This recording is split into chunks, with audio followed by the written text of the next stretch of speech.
A crying bride runs into the street in her torn wedding dress, mascara streaming down her face, and a mysterious stranger in an expensive suit steps out of his car to offer his hand.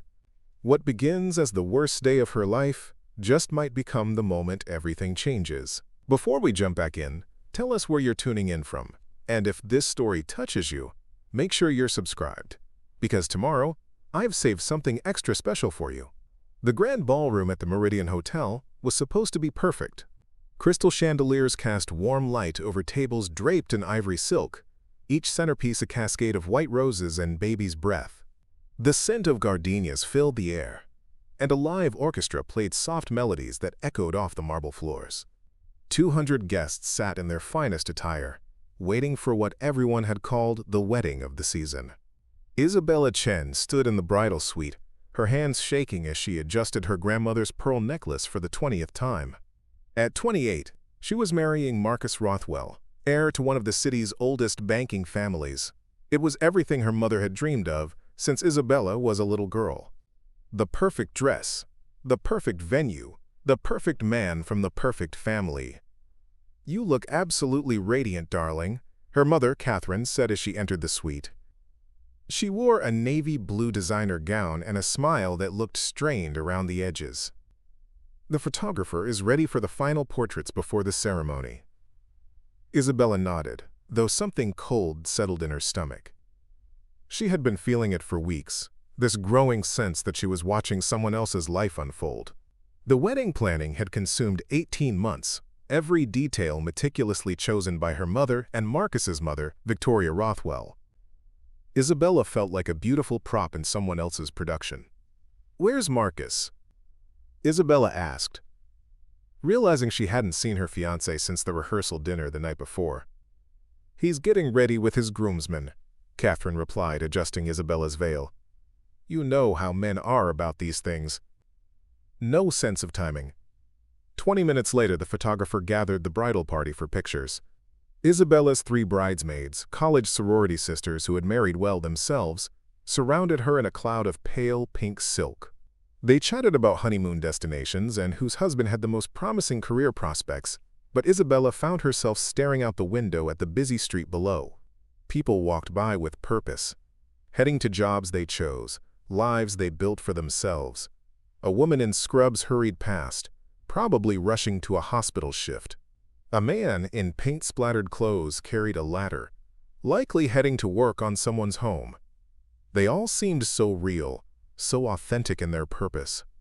"Isabella, honey, you need to smile," the photographer called out.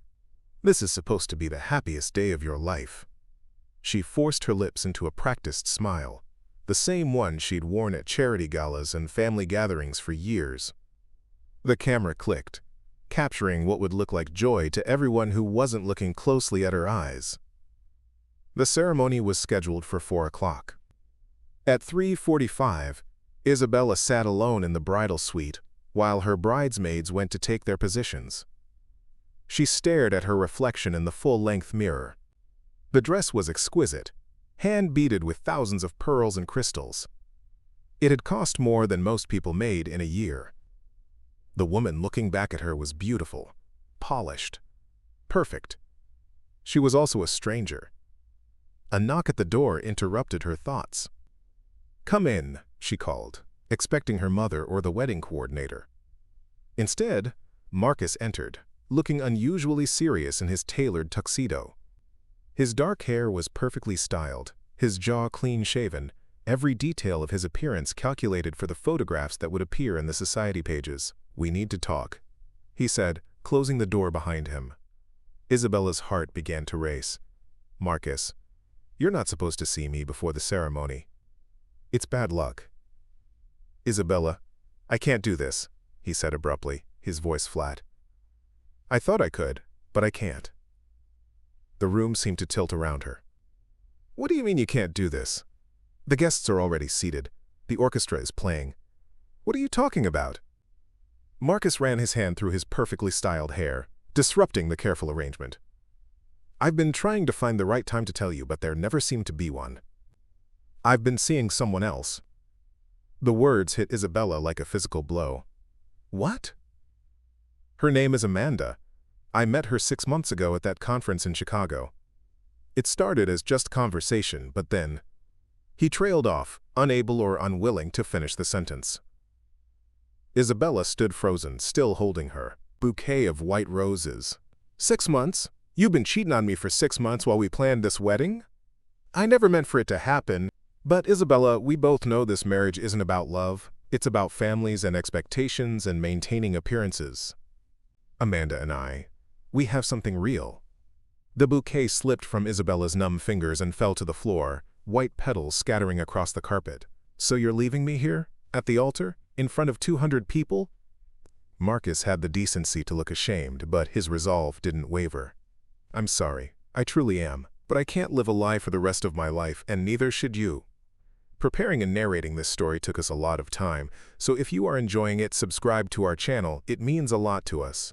Now, back to the story. Where is she now? Isabella asked, her voice barely above a whisper. She's waiting in the parking garage. We're flying to Paris tonight.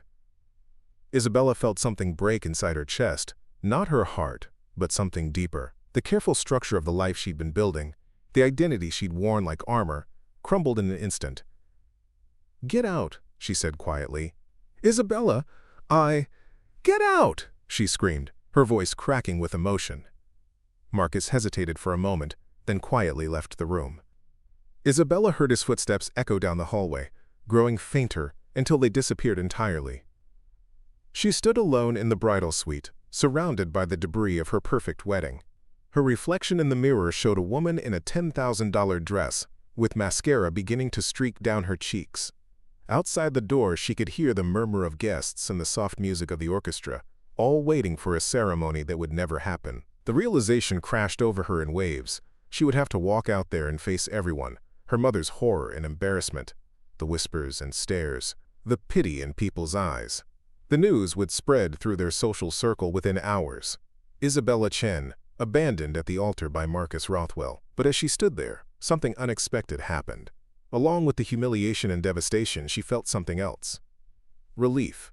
A tiny spark of it, buried beneath the pain, but unmistakably there.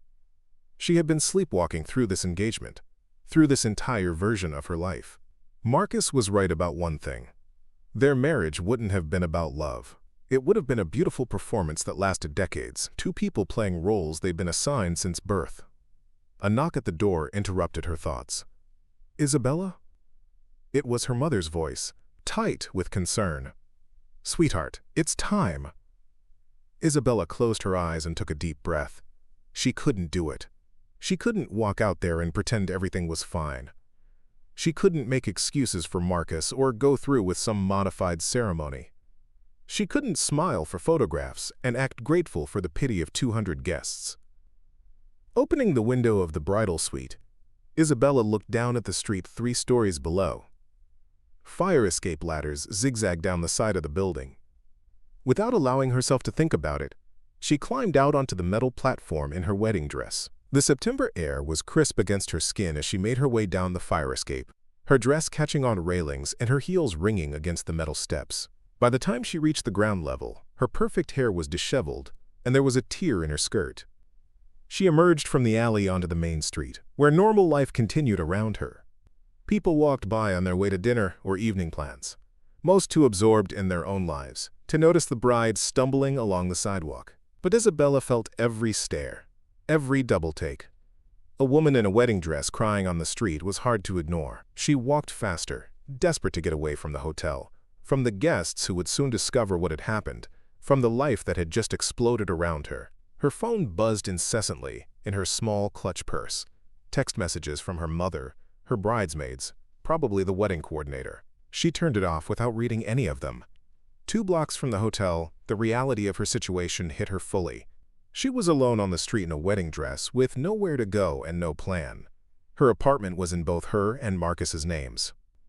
Most of her friends were probably still sitting in that ballroom, waiting for a ceremony that would never happen. The tears came then, not delicate drops that could be dabbed away, but great, sobbing gasps that shook her entire body. She leaned against a lamppost, not caring that people were staring, not caring about the picture she made. A sleek black sedan pulled up to the curb beside her, and the engine stopped. Isabella looked up through her tears to see a man stepping out of the driver's seat. He was tall, probably in his early 30s, with dark hair and kind eyes. His clothes were expensive but understated, a charcoal gray suit that looked custom-tailored but not flashy. "Miss, are you all right?" he asked, his voice gentle with genuine concern. Isabella wiped her eyes with the back of her hand, probably smearing her makeup further. "I'm fine," she said automatically, though it was obviously a lie. The stranger studied her for a moment, taking in the torn wedding dress, the disheveled hair, the tears that continued to fall despite her efforts to stop them. "You don't look fine," he said simply. "Can I help?" Something about his tone, free of judgment or pity, made Isabella look at him more carefully. He wasn't gawking at her like the other passers-by. His expression showed concern but also respect, as if he understood that whatever had happened was serious. "I don't think anyone can help," Isabella said, her voice breaking slightly. "I just need to get somewhere, anywhere but here." "Where would you like to go?" Isabella realized she didn't have an answer. Her mother's house was out of the question. She couldn't face Catherine's disappointment and dramatic reactions. Her apartment was compromised. Her friends were all part of the same social circle that would be buzzing with gossip within hours. "I don't know," she admitted, feeling foolish. The stranger opened his car door. "Would you like to sit down for a moment? You look like you might need to catch your breath." Every instinct Isabella had been taught about stranger danger told her to decline. But looking at this man, she felt no threat, only kindness. And sitting in a car seemed infinitely better than collapsing on the sidewalk in front of more onlookers. "Thank you," she said, accepting his offered hand to help her manage her voluminous skirt as she settled into the passenger seat. The interior of the car was immaculate, leather seats and a subtle scent of cedar. Classical music played softly from hidden speakers. The stranger closed her door gently, then walked around to the driver's side. "I'm David," he said once he was seated. "David Morrison." "Isabella Chen?" she replied, then let out a bitter laugh. "Well, Isabella Chen for a few more hours anyway. I was supposed to be Isabella Rothwell by now." David didn't ask for details, didn't probe into what had obviously been a traumatic experience. Instead, he reached into the center console and pulled out a bottle of water. "You should drink something. Crying dehydrates you." Isabella accepted the water gratefully, not realizing how thirsty she was until she started drinking. The simple act of hydration helped clear her head slightly. "Thank you," she said after a moment. "You didn't have to stop." "Yes, I did," David replied simply. "Someone in distress on the street?" "Of course I had to stop." They sat in comfortable silence for a moment, Isabella sipping water, and David apparently content to wait until she was ready to talk or decide what to do next. "He left me," Isabella finally said, the words tumbling out before she could stop them. "At the altar.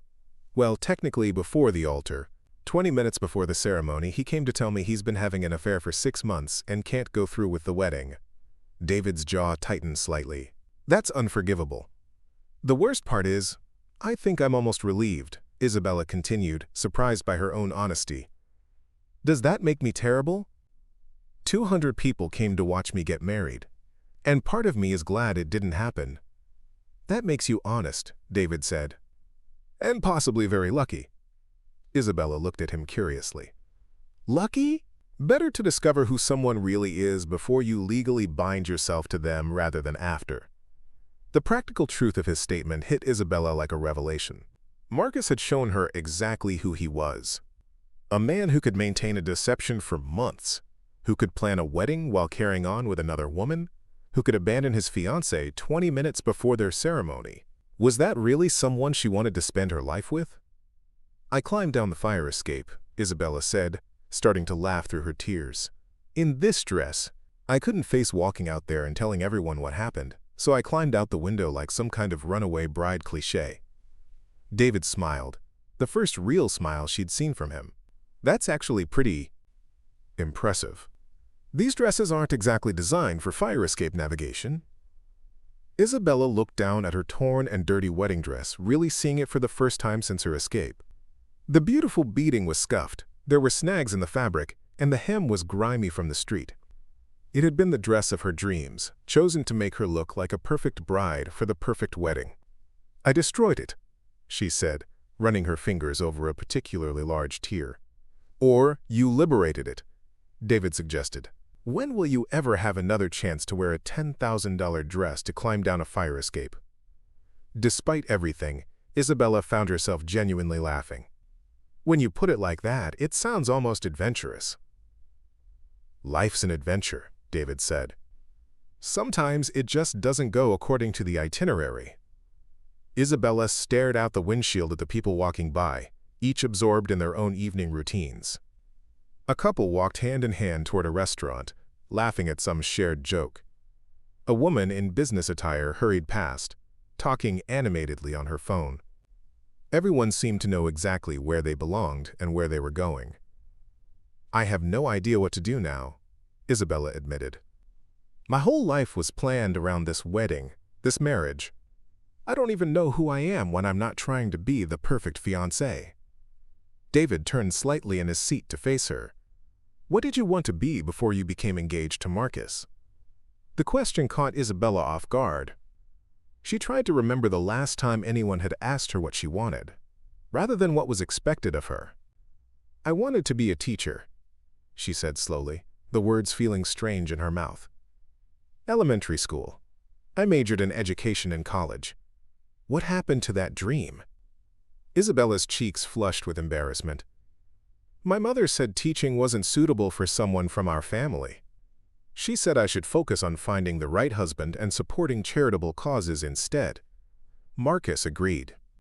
He said it would look strange for his wife to have a working-class job when he was running the family bank. "And you listened to them?"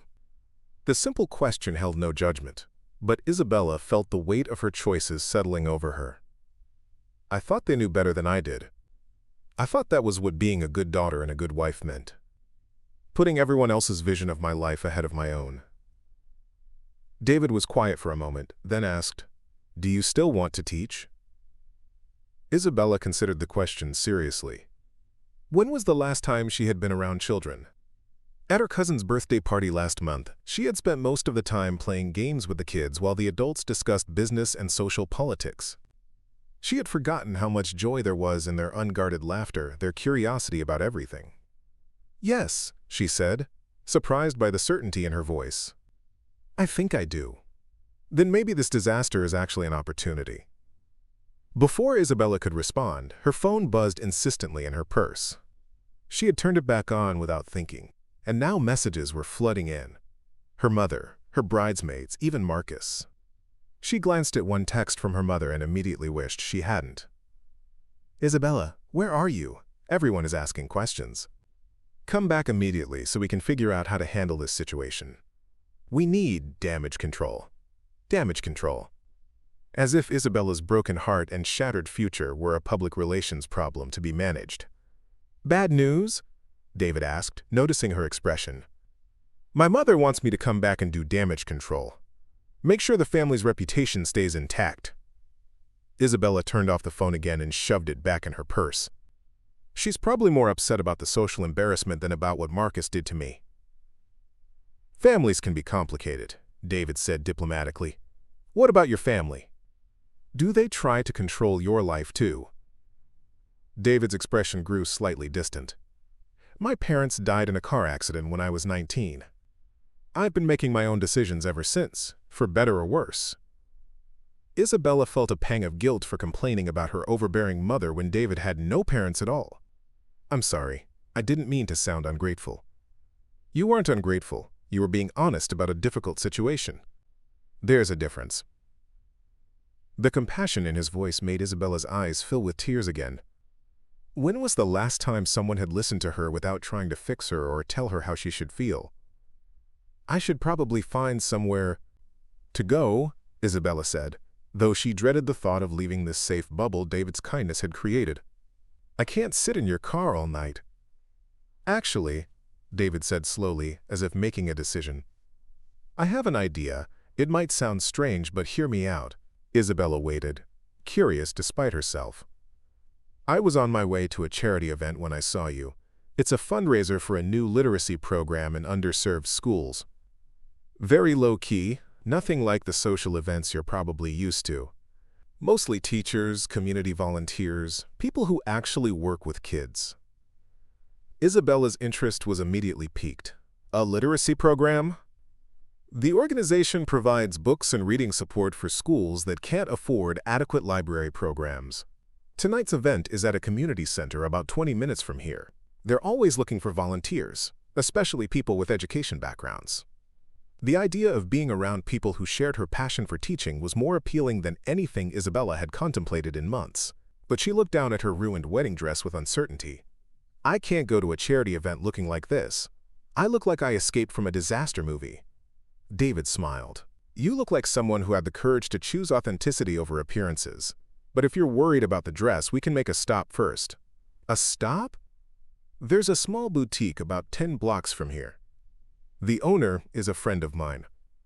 She stays open late for special circumstances, and I think this qualifies. Isabella hesitated. Accepting water and a place to sit was one thing, but allowing this stranger to take her shopping felt like too much. I can't let you do that. You've already been so kind, and I don't even know you. You know I'm the kind of person who stops to help someone in distress, David said gently. And I know you're the kind of person who climbs down fire escapes rather than live a lie. That's not nothing. The sincerity in his voice touched something deep in Isabella's chest. Here was a man who had known her for all of 30 minutes, and he seemed to see something in her that her own fiancé had missed entirely. Why are you being so nice to me? She asked quietly. David considered the question seriously. A few years ago, I went through my own crisis. Different circumstances, but I felt just as lost as you look right now. Someone helped me when I needed it most, no questions asked. I guess I believe in paying it forward. Isabella studied his face, looking for signs of deception or ulterior motives, but found only genuine kindness. What kind of crisis? I was working at a corporate law firm, making great money, but hating every minute of it. I was engaged to someone who loved the lifestyle more than she loved me. One day I realized I was building a life I didn't actually want to live. The parallels to her own situation were startling. What did you do? I quit the firm, ended the engagement, and started over. It was terrifying, but it was also the best decision I ever made. What do you do now? David's face lit up with genuine enthusiasm. I run a nonprofit legal aid clinic. We provide free legal services to families who can't afford representation. It pays a fraction of what I made before, but I wake up excited about work every day. Isabella felt a spark of something she hadn't experienced in years: inspiration. Here was someone who had walked away from security and expectations to build something meaningful. The boutique owner I mentioned, Elena, she went through her own transformation. David continued. She was a corporate executive who left everything to open a shop that specializes in clothes for women who need a fresh start. New job interviews, first dates after divorce, that sort of thing. The idea of clothes designed specifically for new beginnings resonated deeply with Isabella. She sounds wonderful. She is. And she'll understand exactly what you're going through without you having to explain anything. Isabella looked out at the street again, watching the flow of people living their lives. She could go back to the hotel, face the humiliation and her mother's disappointment, and try to salvage whatever remained of her old life. Or she could trust this kind stranger and take a step towards something completely unknown. Okay, she said, surprising herself with the decision. Let's go to the boutique. David's smile was radiant. I think you're gonna like Elena. As they drove through the city, Isabella watched neighborhoods change outside the window. They moved away from the polished downtown area where she had spent most of her life, past trendy restaurants and luxury shops, into an area she rarely visited. Here, the buildings were older but well-maintained, with small businesses displaying handmade signs and flowers in window boxes. This is beautiful, Isabella commented as they passed a small park where families were having evening picnics. It's real, David replied. The people here built their community because they wanted to, not because it was expected of them. They pulled up in front of a narrow storefront with a simple sign reading New Chapters Boutique in elegant script. The window display featured a mannequin in a simple blue dress accessorized with a briefcase, clearly dressed for a job interview, next to another mannequin in casual clothes holding paintbrushes.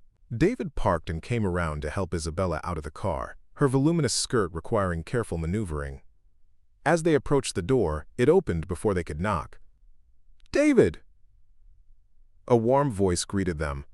The woman who emerged was probably in her 40s, with salt and pepper hair pulled back in a stylish bun and paint stains on her fingers. She wore a flowing skirt and a peasant blouse that somehow managed to look both bohemian and elegant. "Elena, I'd like you to meet Isabella," David said. "She's had quite an evening and could use some help." Elena's eyes took in Isabella's bedraggled wedding dress without a trace of surprise or judgment. "A runaway bride. I haven't had one of those in months. Come in, dear. Let's get you sorted out." The interior of the boutique was unlike any clothing store Isabella had ever visited. Instead of stark lighting and intimidating displays, soft lamps created a warm atmosphere, and clothes were arranged by life situation rather than size or color. A section labeled New Career featured professional blazers and dresses. Fresh Start showcased casual but polished outfits. Second Chances displayed beautiful dresses suitable for dates or celebrations. "Tell me what happened if you want to," Elena said gently as she led Isabella to a comfortable seating area in the back of the store. "Not the details, just how you're feeling and what you need." Isabella sank into a plush armchair and found herself telling Elena everything. The loveless engagement, the affair, the fire escape, the complete uncertainty about her future. Elena listened without interrupting, occasionally nodding with understanding. "The question is," Elena said when Isabella finished, "who do you want to be when you walk out of here? Not who your mother wants you to be, not who Marcus expected you to be. Who do you want to be?"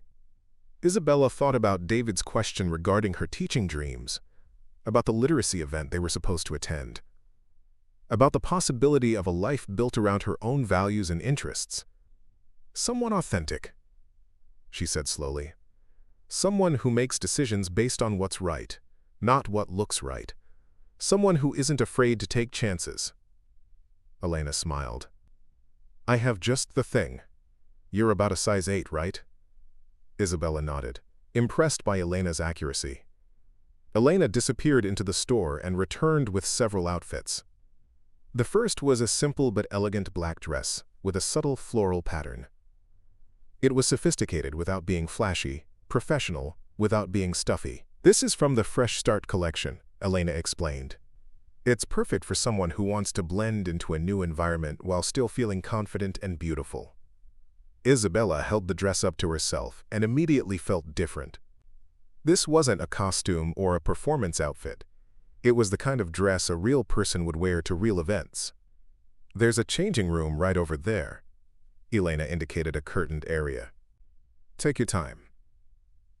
As Isabella changed out of her wedding dress, she felt like she was shedding more than just clothing. The expensive gown had represented everything she was supposed to want: luxury, status, perfection.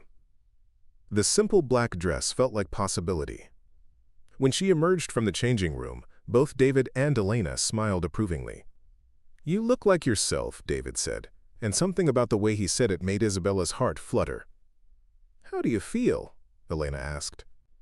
Isabella looked at herself in the full-length mirror. The woman looking back at her was still recognizably Isabella Chen, but she looked confident, approachable, real, not a perfect bride or a society princess, but a person with her own thoughts and dreams. "I feel like I could do anything," Isabella said, surprised by the truth of it. "Then that's the right dress," Elena declared. She handed Isabella a small clutch purse to replace her bridal bag and a pair of comfortable but stylish flats. "Consider it a gift from one woman starting over to another." Isabella's eyes filled with tears at the generosity. "I can't accept all this. It's too much." "Honey," Elena said gently, 3 years ago I was crying in my corner office, wearing a $2,000 suit that felt like a prison. A stranger helped me then, and now I get to help you. It's how kindness works. It keeps moving forward." Isabella hugged Elena impulsively, feeling more gratitude than she could express in words. "Thank you for everything." As they prepared to leave for the literacy event, Isabella caught sight of her wedding dress hanging in the changing room. The beautiful, expensive symbol of a life that had never been hers. "What should I do with it?" she asked. Elena considered for a moment. "Would you like to donate it?" "I know a program that provides formal dresses for young women who can't afford them for prom or graduation. Someone could have a magical night in that dress." The idea of her wedding dress bringing joy to a young woman who needed it felt like the perfect transformation. "I'd love that." "Then it's settled. Your old life helps create someone else's special moment." As they walked back to David's car, Isabella felt lighter than she had in months. Not just physically, without the weight of the elaborate gown, but emotionally. For the first time in years, she was making choices based on what felt right to her. "Ready for your first adventure as the new Isabella?" David asked as he opened her car door. Isabella smiled, feeling a surge of excitement mixed with nervousness. "I can't wait." As they drove toward the community center, Isabella watched the city pass by with new eyes. Instead of seeing familiar landmarks that represented her old life, she saw possibilities. Coffee shops where she might stop before teaching classes. Bookstores where she could browse for children's literature. Parks where she might take future students on field trips. "Tell me about the literacy program," she said as they navigated through evening traffic. "It's called Reading Bridges," David explained. The founder, Maria Santos, was a teacher who saw how many kids were falling behind simply because they didn't have access to books at home. She started by buying books with her own money and giving them to students, but it grew into something much bigger. Isabella's interest was immediately piqued. This was exactly the kind of work that had drawn her to education in the first place. "What kind of volunteers do they need?" "Everything. People to read with kids, help organize book drives, assist with fundraising events. But what they really need are people with teaching backgrounds who can develop programs and curriculum." The possibility of using her education degree for its intended purpose sent a thrill through Isabella. She had spent so many years suppressing that part of herself that she had almost forgotten the joy she found in learning and helping others learn. As they pulled into the community center parking lot, Isabella could see warm light spilling from the windows and people of all ages going in and out of the building. Unlike the formal charity events she was accustomed to, this gathering looked relaxed and genuine. "Are you nervous?" David asked, noticing her watching the crowd. "A little," Isabella admitted. "What if I don't fit in? What if they think I'm just some privileged person playing at being helpful?" David turned off the engine and looked at her seriously. "Isabella, an hour ago you climbed down a fire escape in a wedding dress rather than live a lie. You're not playing at anything. You're figuring out who you really are." Taking a deep breath, Isabella nodded. "You're right. Besides, what's the worst that could happen? It can't be worse than being abandoned at the altar." David laughed. "That's the spirit. Ready to meet some people who might become lifelong friends?" Isabella looked toward the community center, where she could see people engaged in animated conversations, children running around with books in their hands, and volunteers setting up displays about reading programs. It looked like organized chaos, but it also looked like home. "Let's do it," she said, opening her car door before she could lose her nerve. The community center buzzed with energy unlike any charity event Isabella had ever attended. Children of all ages sat in reading circles with volunteers, their faces bright with concentration and delight.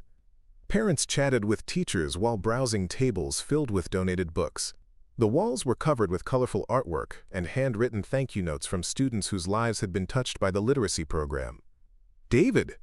A woman with curly gray hair and warm brown eyes approached them, her arms outstretched in greeting. She wore a simple dress decorated with pins shaped like books and pencils. "I wasn't sure you'd make it tonight." "Maria, I'd like you to meet Isabella," David said, placing a gentle hand on Isabella's back. "She has a background in education and is interested in learning more about reading bridges."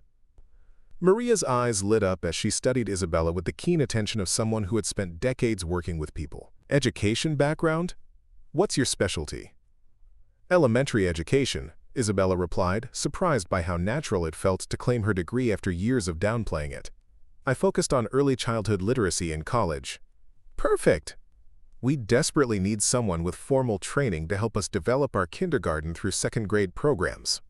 Maria gestured toward a group of young children who were enthusiastically acting out a story with volunteer readers. "These little ones are our future, but they need structured support to build strong foundations." Isabella watched the children, remembering her student teaching experiences and how much joy she had found in those classroom moments. One little girl with pigtails was so engrossed in a picture book that she was mouthing the words along with the volunteer reader. "That's Sophia," Maria said, following Isabella's gaze. "She's 6 years old and started the program reading at a pre-kindergarten level. Now she's reading chapter books. Her mother works 3 jobs and couldn't afford books at home, but Sophia checks out 5 books every week from our mobile library program." The story touched Isabella's heart. This was the kind of impact she had dreamed of making when she first chose education as her major. Not the abstract charitable work her mother had encouraged, but real, measurable differences in individual lives.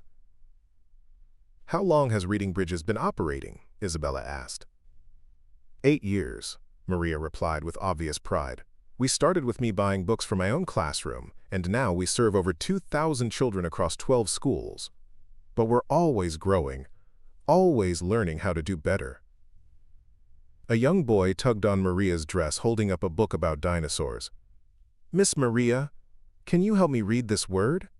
"Of course, sweetheart."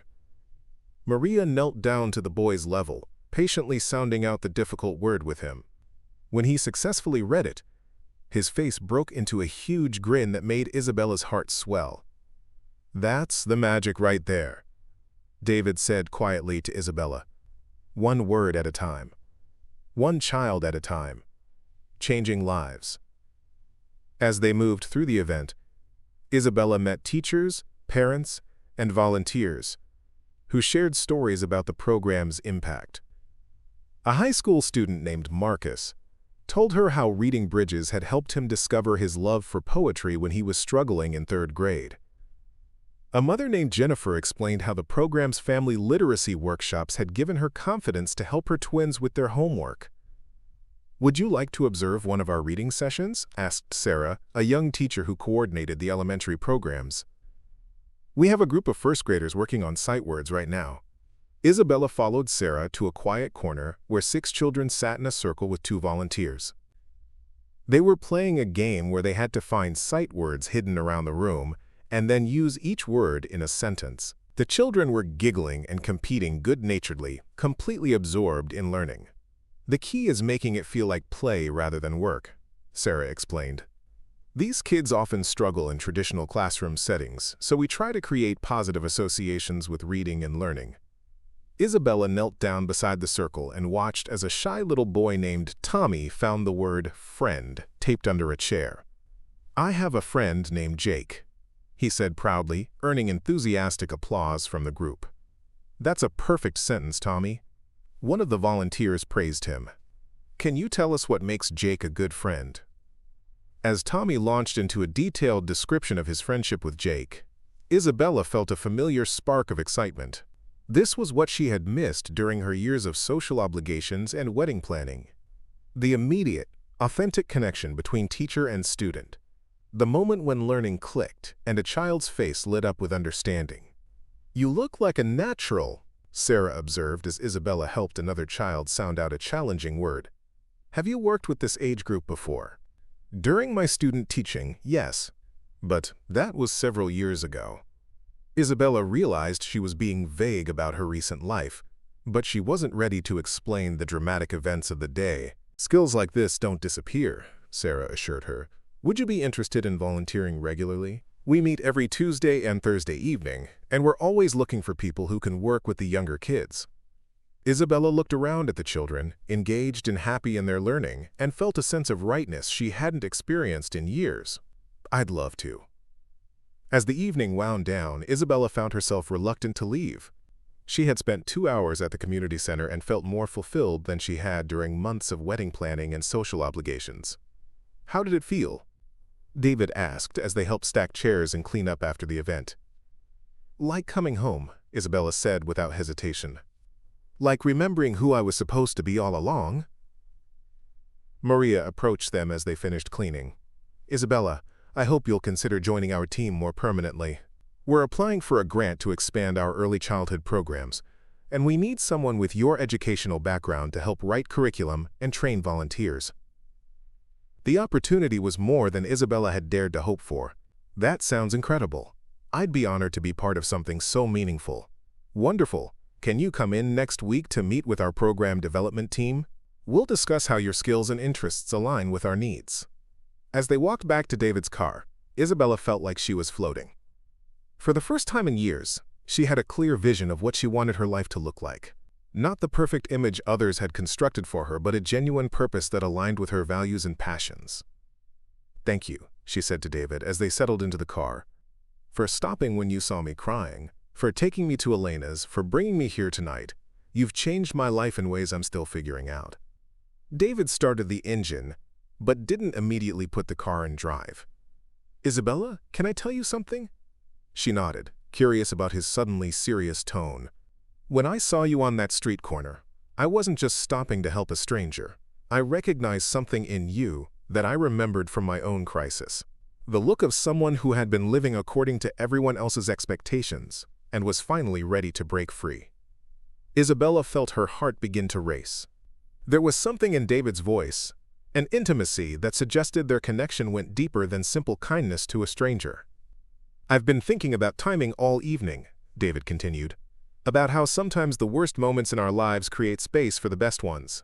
Your wedding was supposed to happen today, and instead you discovered a passion you'd forgotten, and maybe the beginning of a completely different kind of life." "David, what are you saying?"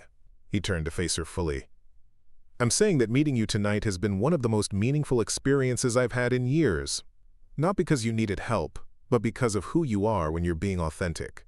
The woman who climbs down fire escapes rather than live a lie, who lights up when she talks to children, who's brave enough to start over when everything falls apart." Isabella felt tears spring to her eyes, but they were different from the tears she'd shed earlier. These were tears of recognition, of possibility, of hope. "But we just met," she said softly. "This has been the strangest day of my life. I'm not sure I can trust my own feelings right now." "I'm not asking you to trust anything except your instincts," David replied. "Your instincts told you to leave that hotel room. They told you to accept help from a stranger. They told you to volunteer with Reading Bridges. What are they telling you now?" Isabella looked at this man who had appeared in her life at exactly the moment she needed him most. Not a rescue fantasy or a rebound romance, but a genuine connection with someone who saw and appreciated her authentic self. "They're telling me that sometimes the best things come from the most unexpected places," she said quietly. David reached over and took her hand. "Would you like to have dinner tomorrow night? Not a date necessarily, just two people who've had an interesting evening getting to know each other better." Isabella thought about her empty apartment, her angry mother, the social fallout she would have to face eventually. Then she thought about the children at Reading Bridges, the meaningful work waiting for her, the possibility of building a life based on her own values rather than others' expectations. "I'd like that very much," she said. As they drove through the city toward Isabella's apartment, they talked about books and teaching and the small moments that make life meaningful. Isabella found herself laughing more genuinely than she had in months, sharing stories about her education classes and her dreams of creating innovative reading programs.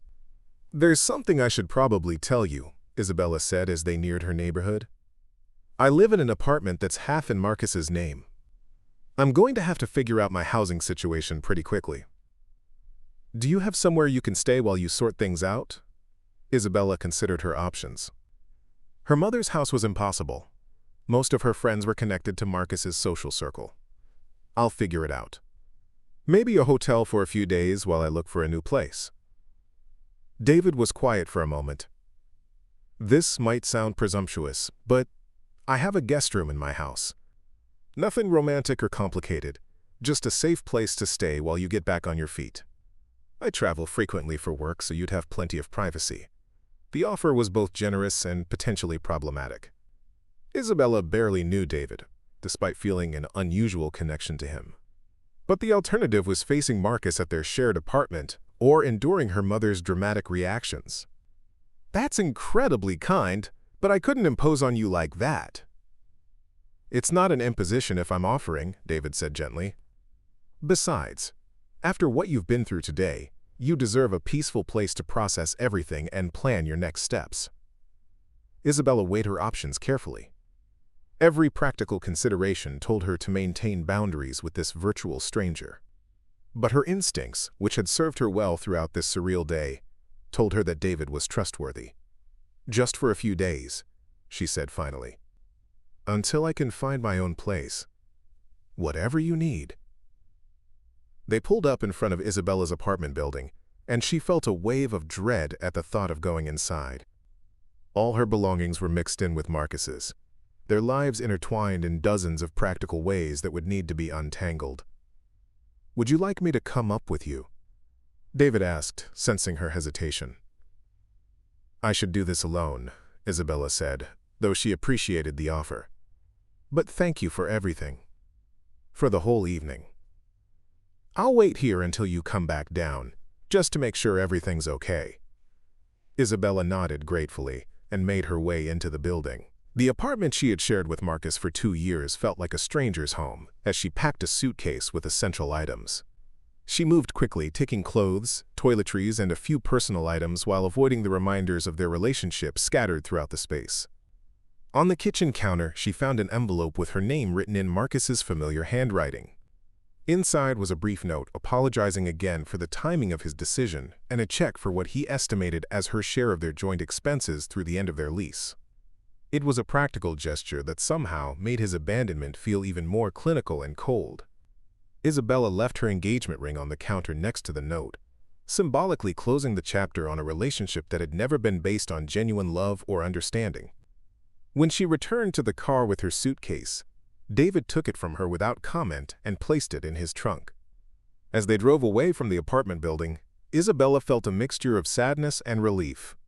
She was leaving behind security and familiarity, but she was also leaving behind a version of herself that had never felt authentic.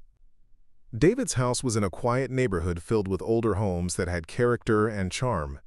His was a craftsman-style bungalow with a front porch and mature trees in the yard. It was the kind of house that suggested someone who valued substance over status. "Welcome to my sanctuary," David said as he carried her suitcase to the front door. "It's not fancy, but it's peaceful." The interior of the house reflected David's personality perfectly. Comfortable furniture, walls lined with bookshelves, artwork that looked personally meaningful rather than professionally selected. It felt like a home where someone actually lived and thought and created. "The guest room is down this hall," David said, leading her to a cozy space with a window overlooking the backyard garden. "There's a private bathroom, and please make yourself comfortable with anything in the kitchen." Isabella set her purse down and looked around the room. After the upheaval of the day, the simple, peaceful space felt like a refuge. "David, I don't know how to thank you for all this. 6 hours ago I was getting ready for my wedding, and now I'm staying in a stranger's guest room planning to volunteer with a literacy program. It feels like I've stepped into someone else's life." "Maybe you've stepped into your own life for the first time," David suggested. "Sometimes it takes a crisis to show us what we really want." Isabella sat down on the edge of the bed, suddenly feeling the exhaustion of the day's emotional roller coaster. What if I'm making a huge mistake? What if I'm running away from problems instead of solving them? David leaned against the doorframe, his expression thoughtful. "What does your gut tell you?" Isabella considered the question seriously. Despite the uncertainty and fear, beneath all the surface anxiety was a deep sense of rightness about the choices she had made. "It tells me I'm finally moving towards something instead of away from it," she said slowly. "Then trust that feeling. Tomorrow you can start figuring out the practical details, but tonight, just rest in knowing you had the courage to choose authenticity over convenience." After David said goodnight and left her alone in the quiet room, Isabella sat by the window looking out at his garden. The day had been the most dramatic and transformative of her life, but as she processed everything that had happened, she felt more hope than fear. Her phone buzzed with another message from her mother, but Isabella turned it off without reading it. Tomorrow she would deal with the explanations and consequences. Tonight, she wanted to savor the feeling of having made choices based on her own values and desires. She thought about the children at Reading Bridges, their eager faces and genuine enthusiasm for learning. She thought about Maria's invitation to help develop curriculum and train volunteers. She thought about David's kindness and the unexpected connection they had discovered. For the first time in years, Isabella fell asleep excited about what tomorrow might bring, rather than anxious about living up to others' expectations. As she drifted off, she realized that sometimes the worst day of your life can also be the first day of your real life. Outside her window, the garden rustled gently in the evening breeze, and somewhere in the distance, the sound of children's laughter carried on the night air, a promise of all the joy and purpose waiting to be discovered in her new beginning. Up next, you've got 2 more standout stories right on your screen. If this one hit the mark, you won't want to pass these up. Just click and check them out. And don't forget to subscribe and turn on the notification bell so you don't miss any upload from us.